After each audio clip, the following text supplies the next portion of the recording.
I wanted to make a quick video talking about how I personally think Vegapunk is starting to get a lot more menacing and uncomfortable as Egghead has been going on, and clearly there are a lot of things that are adding up that are getting a bit suspicious to say the least. Kizaru's now showing up, Cipher Pol's here, Kuma is gonna be here more likely in the next few chapters, so a lot of people are really getting to this one place at one time. But maybe this is all what Vegapunk kind of wants right now? His entire goal is to have punk records be a thing. A library of Alexandria for the modern age, you know, with a digital cloud that allows people to enter it at any time. Maybe with all these different factions coming in right now at the same time, Vegapunk would actually want this, like, a lot. Knowledge is obviously not just one single objective thing. Knowledge is a very subjective thing. Lots of people have their own interpretations of different things. Jinbei has even brought this up to Vegapunk face to face, and maybe Vegapunk's been thinking about that.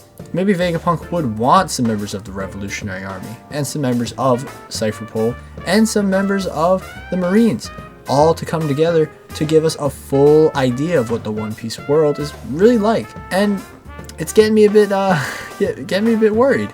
I decided to make a sub goal, 10,000 subs, and I get a One Piece tattoo. If you're interested, subscribe. Let's get into this. Lots of Cipher Pol members have been to Egghead, but they haven't come back from Egghead. So this is making me think, are the Cipher Pol members that were sent to Egghead being used to possibly be in punk records as information, and then possibly being used as resources for the machines that Vegapunk has all around the island? It's a very Oda thing to do. Set up an island with all these glorious, glamorous things, and then have them be revealed as something insanely tragic and horrible. Don't judge a book by its cover type of scenario. And I think in Egghead, we're probably going to get that, because of what happened at the start of the arc. Luffy, Bonnie, and Chopper are all seeing all these amazing inventions and oohing and awing at every single thing. We already know that Bonnie hates Vegapunk, but I definitely think there's something a bit off when it comes to the Cipher Pol members being missing. And this possibly goes to the idea of green blood. This is like kind of a weird ramble thought, but I like it, right? So I'm curious what you guys think about this, because we were talking about the food from Vegapunk's thing. I know this is a bit back, but I think this is interesting because we brought up the idea of like wills being put into food and all that type of stuff. And it relates to what's happening right now in the last chapter, meaning 1068, obviously. And it talks about how these Cipher Pol people have been missing for like months now. And I feel as though something might be up with the Cipher Pol people being missing. I think it might have to do with wills. Maybe Vegapunk has made some sort of device, and I know Vegapunk isn't that ethical of a dude, but it basically can extract the wills of people and use them for like machinery. For example, all these cool experiments and stuff. This is a very Oda thing to do. He sets up all these really cutesy, cool things like Dressrosa with the toys, and then out of nowhere, it's like, oh my god, these toys are like enslaved people who have no idea about their loved ones. I feel like it would be crazy if all these experiments like that sick dinosaur thing and all these little robots are actually being powered by like people in like basically like matrix pods or something like that, where they're sort of being taken out of the world and forced into like some crazy like, I don't know, battery like thing, and they're sort of getting their wills drained out of them, something like that. Seems like a technological version of Sugar's power. Exactly. Or maybe they're being liquefied and turned into SAD made out of human beings. Ugh. That'd be sick. Gray blood. So Seraphims, if you look at F Shark, Yes. part of his flesh is missing, and It's transparent, yeah. what if that's what that's from? Green blood, in my opinion, might have something to do with these Cipher Pol members, and we just got a bit more of a confirmation of it in the last chapter, with it being able to basically get the lineage factor from Devil Fruit users and put them into the Seraphims, and luckily, we know that Senor Pink is alive, which had me very worried. Genuinely. He needs to reunite with Frankie. But this had me wondering. Artificial blood is a thing that is able to be made in the real world. However, it would be a lot easier if you're just taking blood that you already had and then manipulating it a little bit to make this green blood. Now, does that mean Vegapunk has killed all these people? No. But does that mean a Vegapunk could have killed all these people?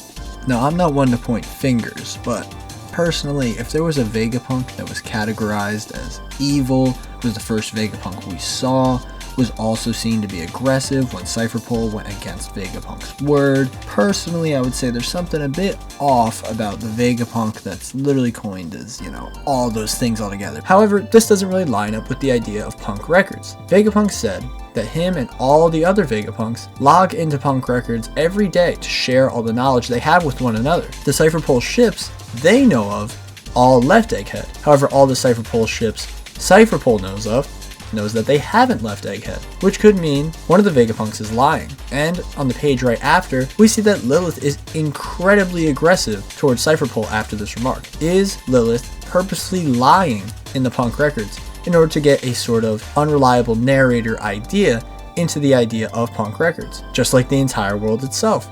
The world government isn't just some benevolent, all-seeing, great organization. It's horrible. The world government is filled with all these oppressive people, treat people like garbage and slaves, and view themselves above everyone else. And they lie. They're lying about everything. They're saying that they're the real rulers of the world, but there were clearly people before. They're lying about an entire century of history that no one knows about. So this has me thinking, is Lilith seemingly a parallel to the world government and the Void Century? Is Lilith, especially with her being the evil Vegapunk, a good insight into what the world government was like, being this unreliable narrator character who is so much greater than everyone else, but isn't telling us the real truth of the world? It could be a really cool twist, and that SHAKA was actually the one that caused everything to go south, because he's the logical one, and he thought it's only logical, since we have this resource, to use it. Maybe I'm being a bit speculative here, but that might be the reason that SHAKA's never shown his face. His face being shown would denote that he is human in some fashion.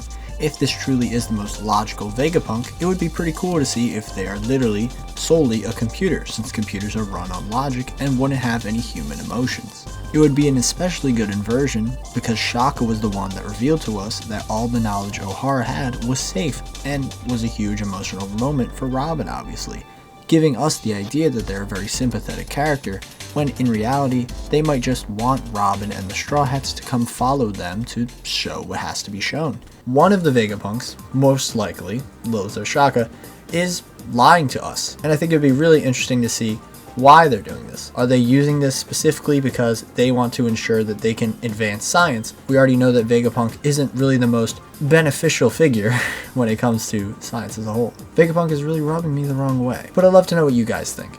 I'm really starting to get a bit suspect of Vegapunk. I thought he was going to be a noble, all-seeing, all-knowing guy, but he's being a bit more mysterious, and his intentions are getting a bit more worrisome, at least in my opinion. Especially so with him wanting to just leave and abandon all his research. I think there's something up. I want to give a shout out to another One Piece YouTuber named Elids. He helped continue this idea of the green blood being something a bit weird and something to definitely look out for, and with this last chapter I think we're definitely going to get more and more of it as Egghead goes on. So shout out to him. He put out a video on it right up there. Make sure to check it out. I almost pointed in the wrong corner. Hopefully you all enjoyed this video, and I'm curious what you think is going to be happening as Egghead rolls on into 2023. I'm thinking it's going to be at least until spring or summer, but some other people think not. I personally cannot wait for it to be spring and summer because I am currently freezing to death in this room right now. I'm literally wearing a winter coat right now. That's how cold I am. With the holidays drawing near, I can't wait to spend the next year with all of you talking about one of the greatest series ever. So with that, hopefully you all enjoyed this video. If you did, consider supporting the channel, and most importantly, make sure to have a nice holiday season, because some people don't enjoy the holidays. I personally do, but if you don't, hopefully try to have a good time. With that, take care and have a good one.